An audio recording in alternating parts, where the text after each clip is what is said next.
All right, we're ready to go. All right. Well, thank you, Shane, and thank you for inviting me to be a part of your evening tonight. I appreciate the opportunity to share with some of you some of the things that we've tried within some club settings that have worked really well.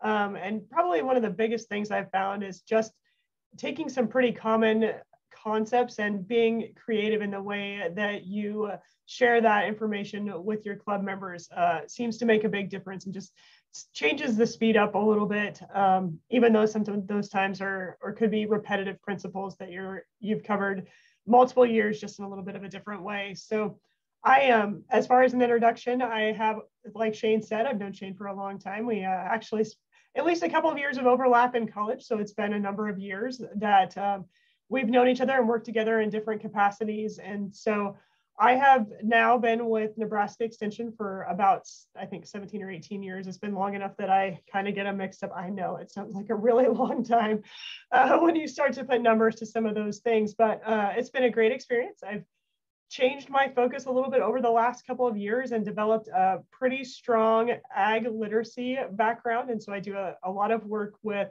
school systems, primarily third graders, on basically a farm to plate concept. How are your fruits and vegetables grown? What other crops we're using?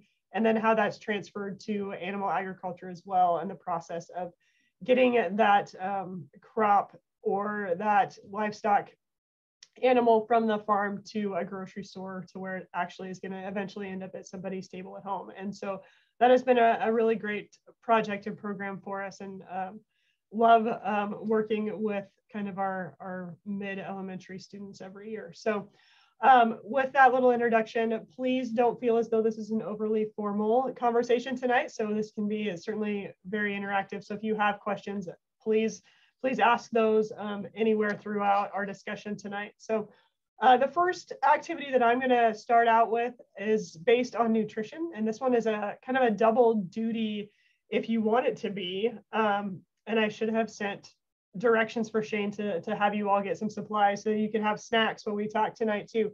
But this one does work well if you need a snack during your club meeting also, that it can function as both a discussion about nutrition as well as a snack later on and during your meeting for you. And so we just kind of start the conversation out with why nutrition is important. And so it can start out even as much as, why is nutrition important for humans, and how do we decide what things are better for us to eat? And mom and dad don't usually just let you go have whatever you want. There's kind of some guidance to what they're going to have you eating, at least for larger meals and things like that. And that being true for animals as well. And so you can set this up to be a general livestock nutrition. You could also make it very focused. So if you wanted to pick one species of livestock and have it be very much geared that direction, you could absolutely do that. The one we're going to put together tonight, we're going to use a lamb example. And so it could certainly be something else, but just for our measurements tonight, that's going to be the focus that we use. And so as we start out, I always have youth go through and identify what the food groups are for humans to begin with. And this also is variable depending on the age group that you might be working with. And so as they list those out and we think about what falls into those categories, you know, we're looking at grains and proteins and vegetables and fruits, and in a dairy category, obviously that's not going to be the same when we look at what it looks like when we talk about nutrition for animals. We don't break those categories down in the same way. So we need the same types of things, but we don't look at them the same way. And so we are going to label our proteins differently, and they're going to come from different types of things for an animal than they are for humans. Same thing, we would think about our energy sources kind of being like our grains for humans, as we kind of try to equate those across for which one that would be if we were looking at our own nutrition. And then fruits and vegetables being our refuges, so our hays and alfalfa and oats and prairie hays and things like that as well. And then we're also going to have vitamins and minerals that are going to go into that are going to be more our salts and mineral additives that we would put into all of our feeds that we're going to be using as well. So just to kind of break those down, and have to make sure that everybody's aware of the similarities yet the differences, and sometimes just the simple terminology and what we're going to refer to the different pieces of our diet or our ration as we continue to go to put those together. And so we think about what we would need to have. And so for tonight, I am going to go ahead and make this. Unfortunately, I can't share it with you, but a very, very simple ration that we're going to put together. And so our energy source for today is going to be corn. And if you happen to do this activity at this time of the year, my favorite choice for corn this time of the year is candy corn, of course. A little difficult to find throughout different parts of the year. It might also depend on how healthy you would like your snack to be during your club meeting. So you can certainly use other things. You could use corn products, however you would want to do that. But for tonight, we're going to use candy corn is going to be our energy source. And then we're going to use peanuts. And again, you're going to want to know your audience really well. And it can be kind of a risky one with allergies and things like that. So you could certainly substitute a cereal or really whatever you want, as long as we're all going through and talking about what it's representing. And so we're just going to use some peanuts today as a protein source. In this case, could be soybeans or something of that nature that we would be thinking about putting in there. We also need to have some roughage, so we're going to use some oats. And for tonight, we're going to use raisins as our roughage. So those are going to represent some oats. And then we talk a lot about trace minerals and macro and micro minerals that go into our mixtures when we do our rations, or potentially it could be salts if you're not using a salt blocker, things like that. So I like to use something that's multicolored. So I've got M&Ms. It could be anything that has things that are different colors in them, just so that we can talk a little bit about those colors being those different minerals that could be in that mixture, where we're a lot of times feeding multiples that are going to be in those feeds. And so that just lets us see that a little bit more clearly, that they're all going to be just a little bit different. So I'm going to quickly go ahead and mix this up for you. And so as we go through this activity, it also is going to, you can pick what % of protein you're working on and how you would adjust that ration to, which pieces do we need more of, depending on where your animals are at and their maturity and what you're looking for. So tonight's ration we're going to focus on a 20% ration, 20% protein ration, and we're going to end up with a total of 10 cups is how much feed we're going to need for tonight. And so as we think about that, we're going to use that makes 2 cups then of our protein source. So we're going to use our peanuts that are our soybeans, and add those to our bowl.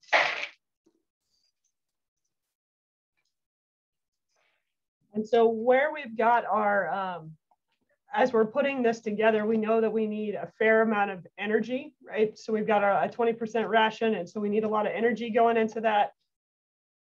Our candy corn is going to be our energy source. So for our 10 cups at 20%, we need 4 cups of energy. So our candy corn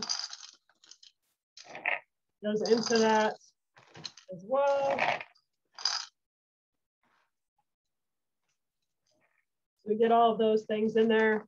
It's really important to make sure that we're measuring really well also. So we can also, as long as we're going through this, and you can have your members, they can work in groups and do different rations. You can divide that up however you would like to give everybody an opportunity to participate. So maybe they're making a different ration at different groups.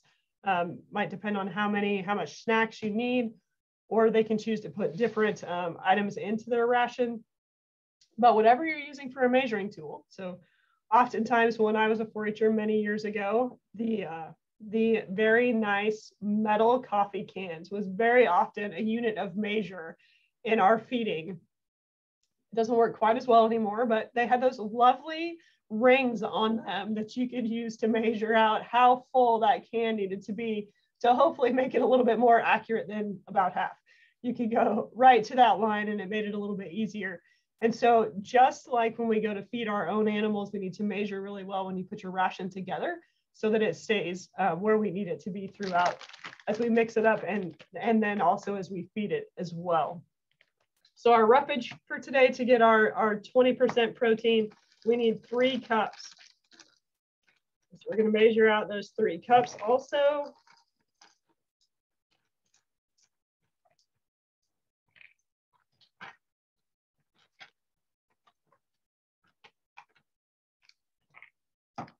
And then as we get towards the end of the ration, always kind of that last part that comes into that is going to be our minerals and our vitamins that go into our ration. And so we know that they're not fed in large amounts at all. And so to keep that 20% ration, we are going to need just a cup. And so we'll take that and then add that into our ration as well. And so then you can just mix that up, and it does make a really nice, healthy snack. Well, depends on what you put in it. Could be a healthy snack depending on what you choose to use as your ingredients for your ration. But once you have that, it's a good time to have your members go through and talk about when they feed their animals.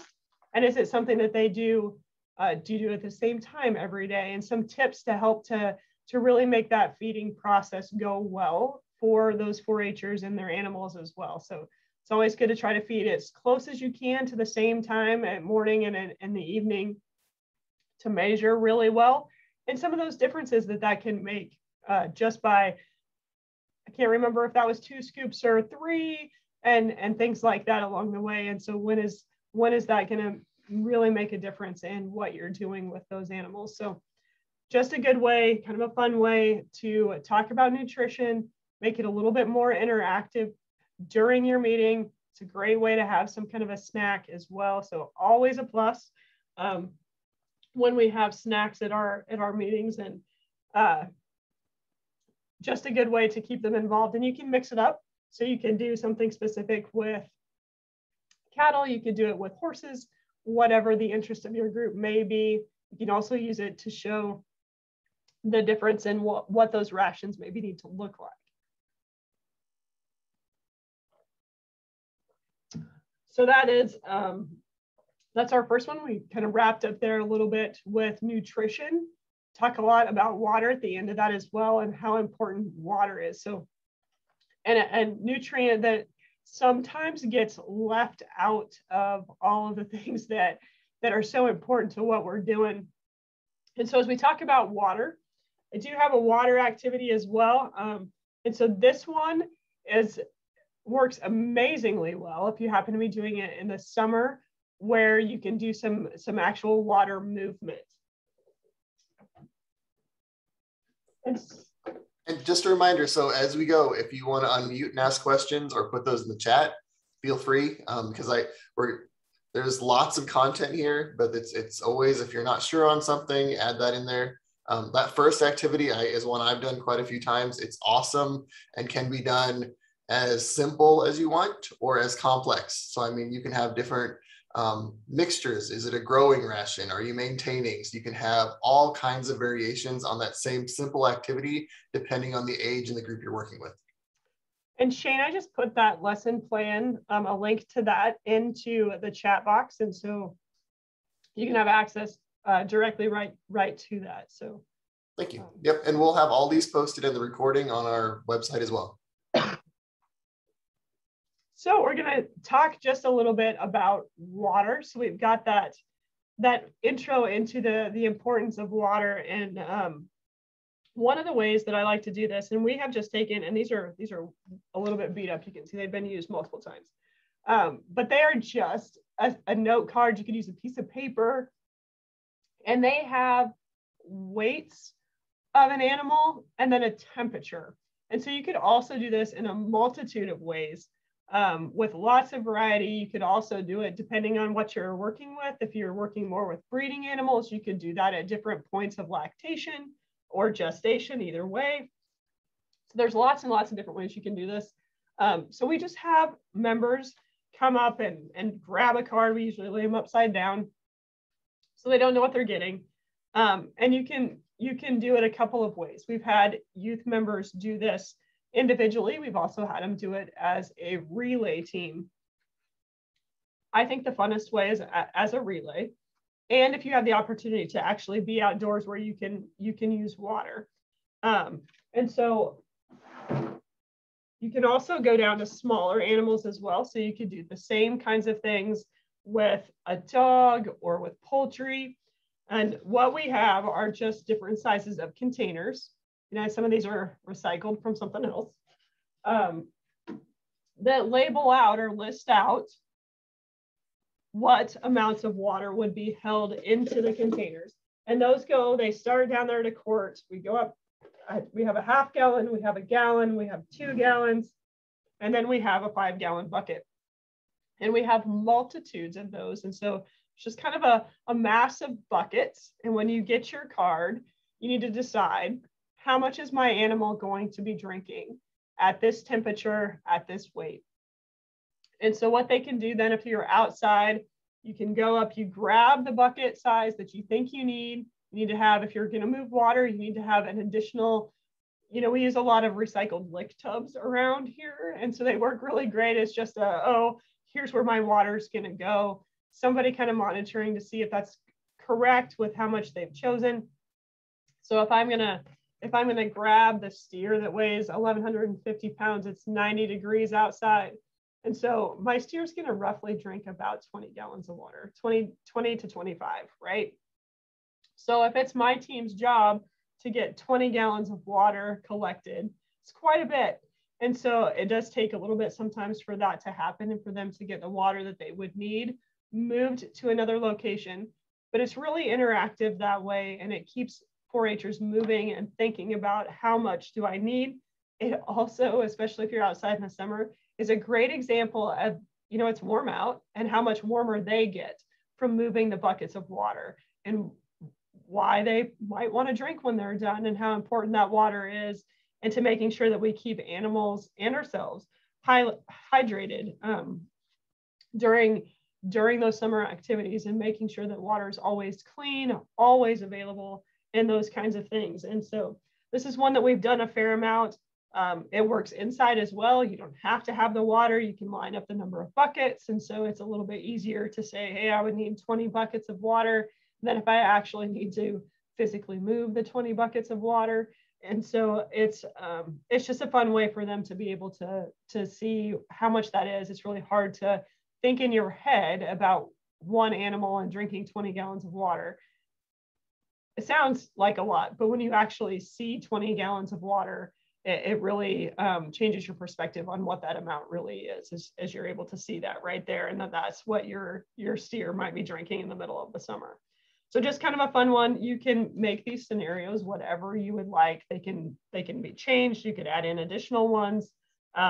Definitely, if you're doing more with breeding animals than with market, it's fun to do different levels and different points in gestation as well as lactation, and where those differences really are as well. So this is kind of a fun activity with animal welfare, and also just using what that water intake really should look like. So, and you could use whatever containers you wanted to use or have available as well. So.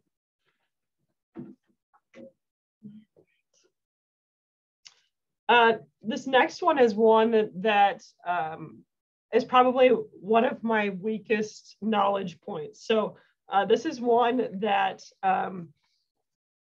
is a little bit more challenging for me. And so we're going to talk about pig ear notching just a little bit. And so, as Shane is laughing, he knows that this is not something I'm well versed in, but it does help if you can find a way to make visuals of different pieces. And so this is a not very great drawing of a pig face.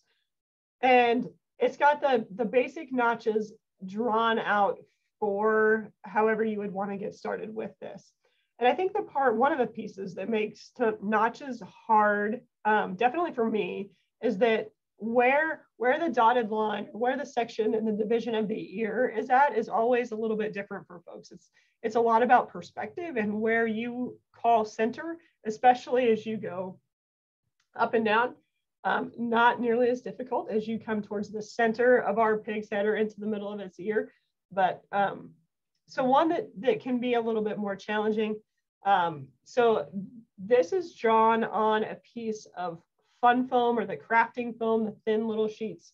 So if you have access to this, And your ear notcher, you can actually cut this with an ear notcher. And so it's a fun way for youth to be able to practice reading and figuring out where those notches would be. The fun foam is an inexpensive way to do it. Makes it a little bit more fun and to have that experience a little bit. And so always start out with this one talking about left and right, which is always a confusing piece, as well as which one is the left and which one is the right, and how do I decide? And so I always have to think about it like that we're looking the same direction. So I'm talking about their left and right as if I'm seeing the same thing that the pig is seeing. So if I stand behind them, their right is also my right.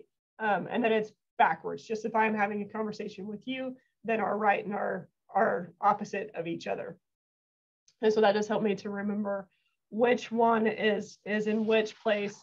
And then it's also, when you get down to which side are we talking about as far as litter numbers, and then also the individual pig number. And so our litter number is always going to be in the pig's right ear, or our litter number is going to be in the right ear, and the pig number is in the left.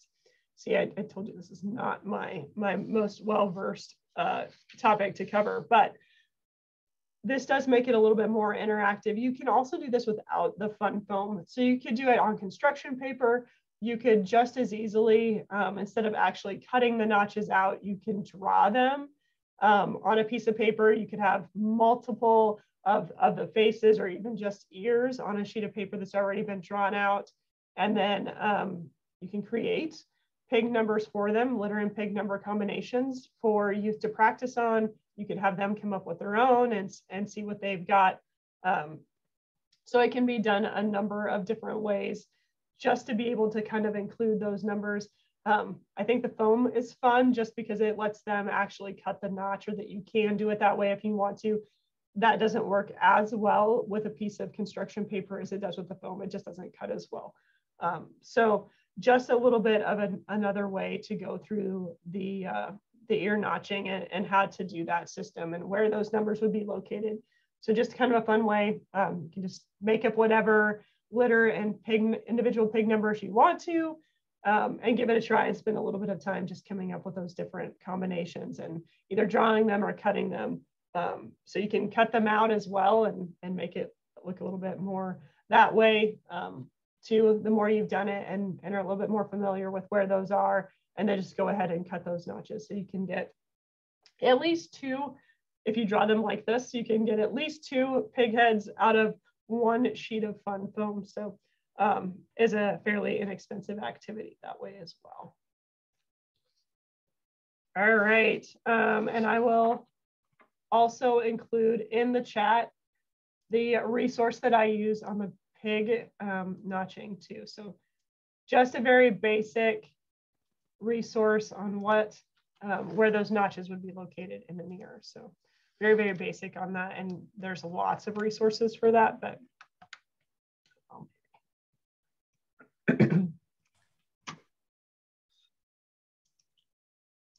and that one I think is a really good example of where we can put in that so what. We do the experiential learning model, and we're asking them questions and trying to have them actually apply this knowledge. And you did something tangible where they could feel and they could actually see the notches. But then why do we care? And there's a lot of things we can start talking about of why are we identifying your animals? Why do we care about the litter number? What are we trying to do by identifying your animals? Here you can bring in all kinds of different concepts. Biosecurity, again, this is one. You can be as simple as you want, depending on the age of your kids, or you can really go into some in-depth concepts around why we are identifying each individual and how we're trying to create a better animal. And there's lots of things that you can start talking about in that simple activity. And I think I just did it twice. So there you go. That last piece there has the link just one time. It'll work a little bit better for you. And the last one that I was going to hit on is just kind of a piece that I actually saw this done at a national meeting a number of years ago, and it was not necessarily geared to livestock, but it works really well just as another way to throw in some different activities.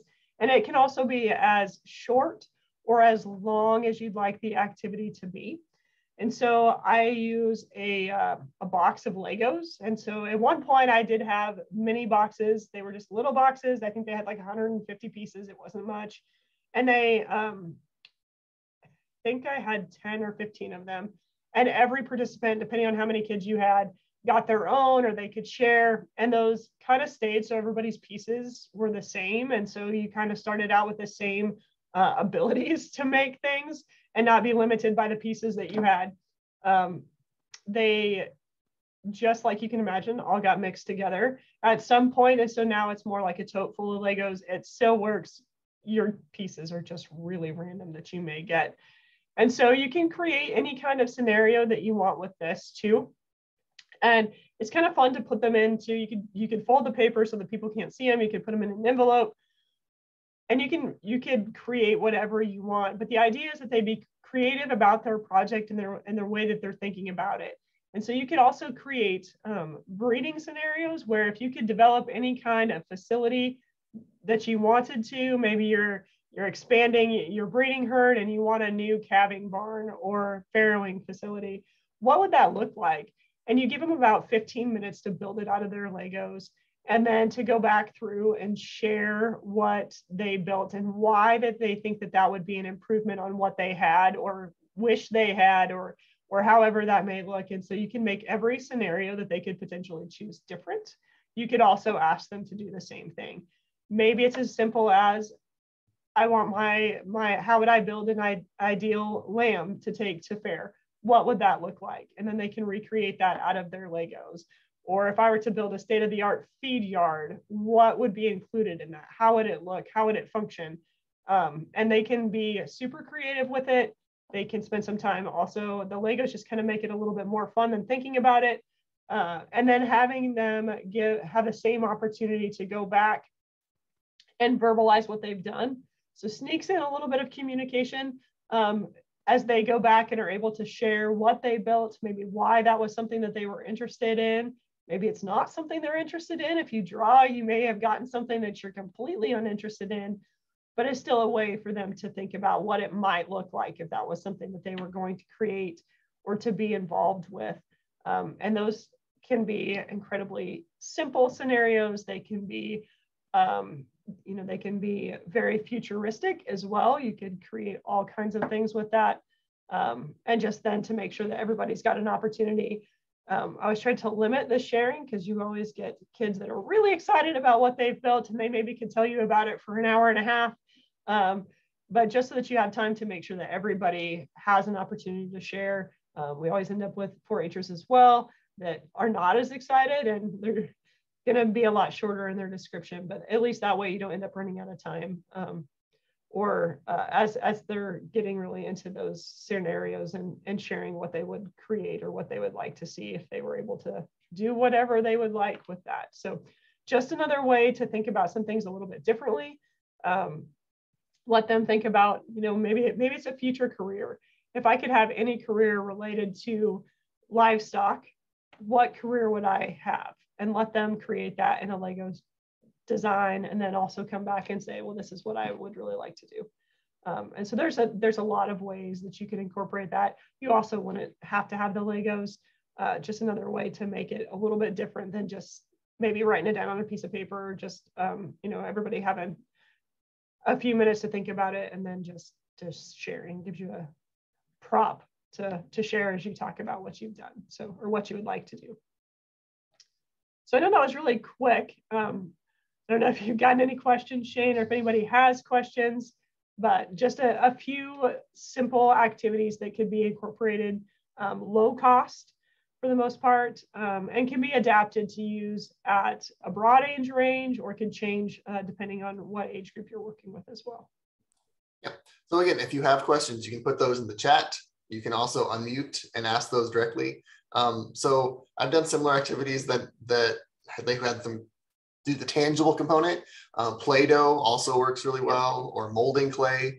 That's not as usable again, but any way you can make it tangible, more than just having them even talk or draw a picture, so you can make it real and have them actually like demonstrate a concept, because that scenario and having them build that can make something so much more real that they're actually able to apply and think about that idea.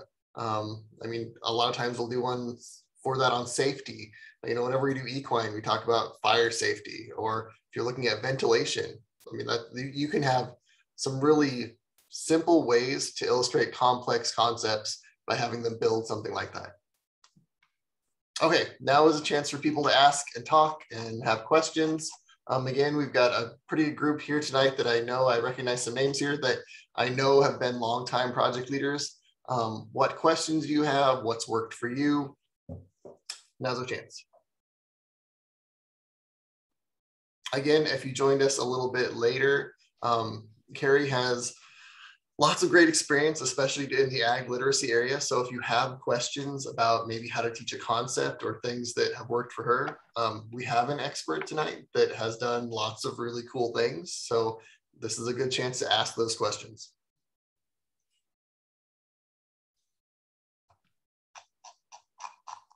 I'm not one for false praise, so Carrie is actually really good.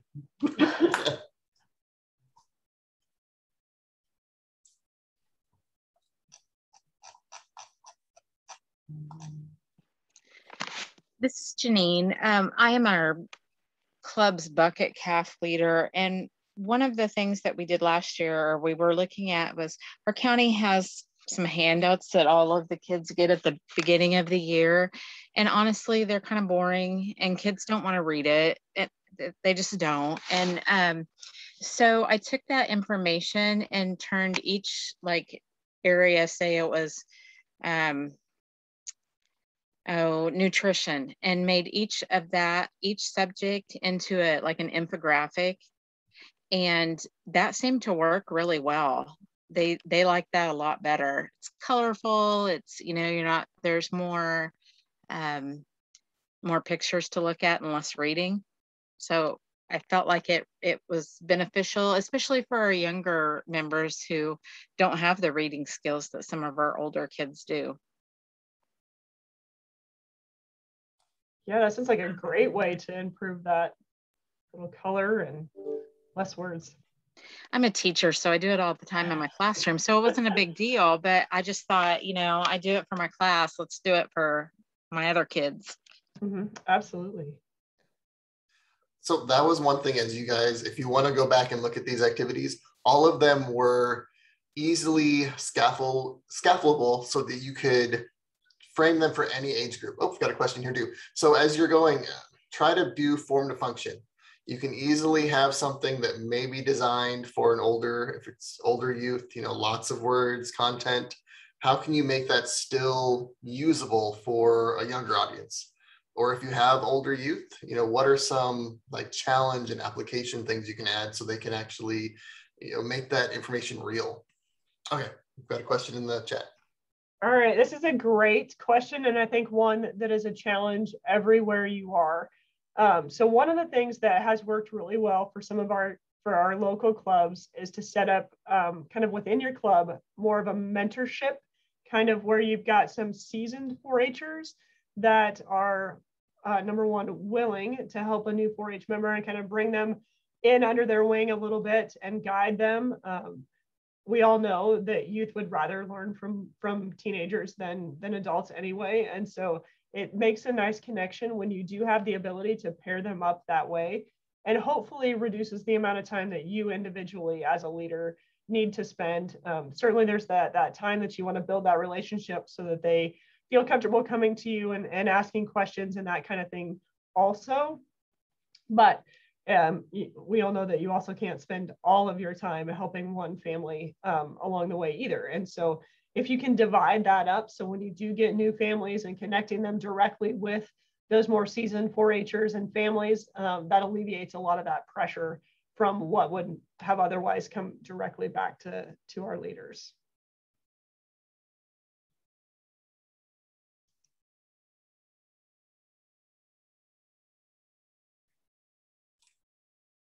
Okay, while you guys are thinking, I'll throw one out to Carrie. So if you're looking for ideas or trying to find good content, where are some places you look? So I sometimes just do a very blanketed Google search where I would have maybe looked up information on, like the nutrition, and start out looking. Sometimes it's easier to find it directed at youth than it is for animals, and then change the content to match up with the fact that I want it to be more animal based. There are lots and lots of other organizations that also share their information or that have been done. Other states, where we all know that we should share with each other. We have a lot of the same challenges. We also have things that go well in a number of places, and a lot of times are after the same kinds of activities or events. And so a lot of times I will just start out with, whatever I may be looking for. So maybe it's hoof care. And so I would just do hoof care activity for youth and see what may come up with that. And sometimes you get some great ideas and they maybe need to be changed a little bit, but I've gotten some really good ideas that way to be able to get at least started with an idea of something that I could add in. And as a reminder, if you do find something like that online and you're not quite sure, feel free to reach out to your local agent. That is their job to help you. So, I'm at the state 4-H office, and I am always happy to help look at different resources or curriculum. One of the reasons we're doing this is you guys are not alone. And so there's no reason that you have to recreate everything on your own. There's lots of great stuff out there. I have our 10 names. So every session we're drawing 10 names for curriculum, because I kind of wanted to reinforce the point that we have resources there that they may not be perfect, but they're an amazing starting point. That if you start with a curriculum resource or something around a project, it'll make things a lot easier to then make it fit to what you're trying to accomplish. Okay, another question or comment from anyone else? I'll give you time to think while we're doing.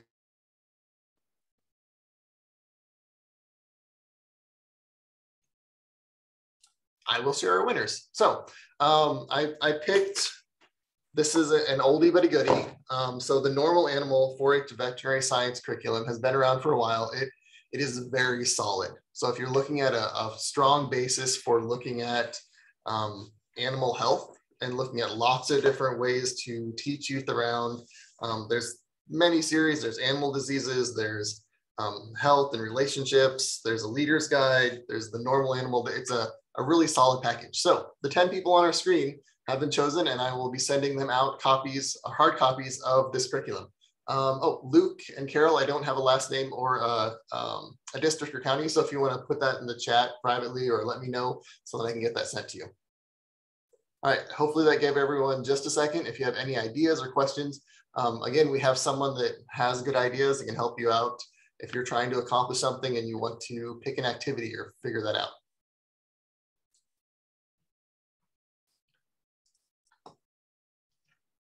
Shane, I'm going to put my contact information in the chat as well. So if any of you want to ask additional questions, or I'm always, should finish it, more than happy to help you modify an idea if you have something and just are not quite sure how to put it into an activity or something like that. More than happy to help you with that if you are interested in that.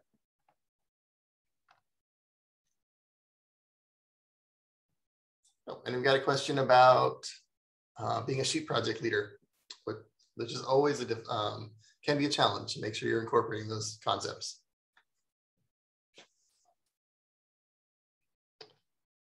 So I think leadership is also a citizenship. If there's a way that you can use your project within your communities. And so, it could be something as simple as using it as a companion piece. I know that we have a lot of folks who are in retirement homes in our communities. And so they always are ecstatic to see youth come with projects. For many of them, it takes them back to perhaps a career. For many of them, they're in an era where many of them were farmers. And so they may have had animals of a similar nature on their farms. They may have also taken them back to projects that their own children had done during 4-H or at fairs.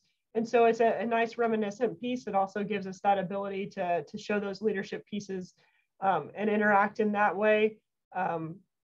We also do a lot of times some things that are somewhat similar with that with older 4-Hers and with lower elementary, even sometimes as far as preschool or kindergarten at the beginning of spring, where they can introduce their projects to the school system. And so I hate to use the term petting zoo because that's not its intention, but it's just an introductory to what those animals are and what they look like.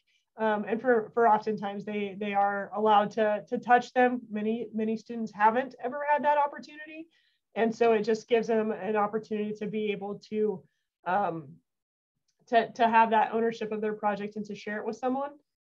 If you have youth that are willing to lead, and you maybe already are doing this, but if they can lead the activity within your club for you, encourage them to take that.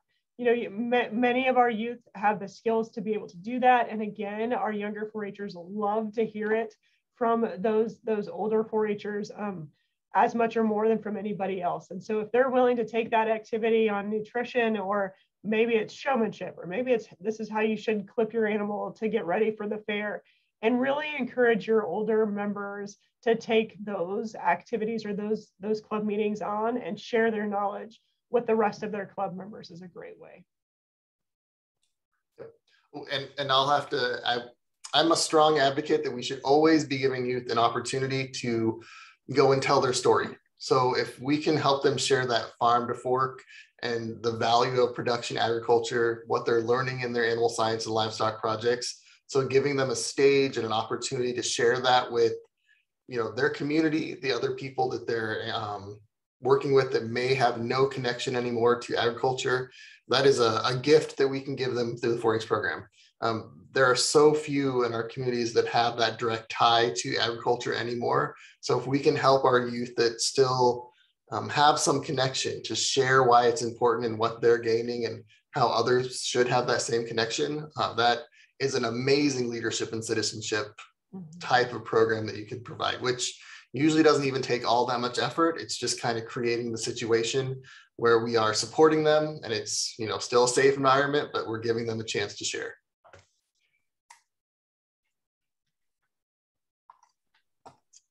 Okay, well, thank you everyone so much for taking part in today's session. I think I'm going to stop the recording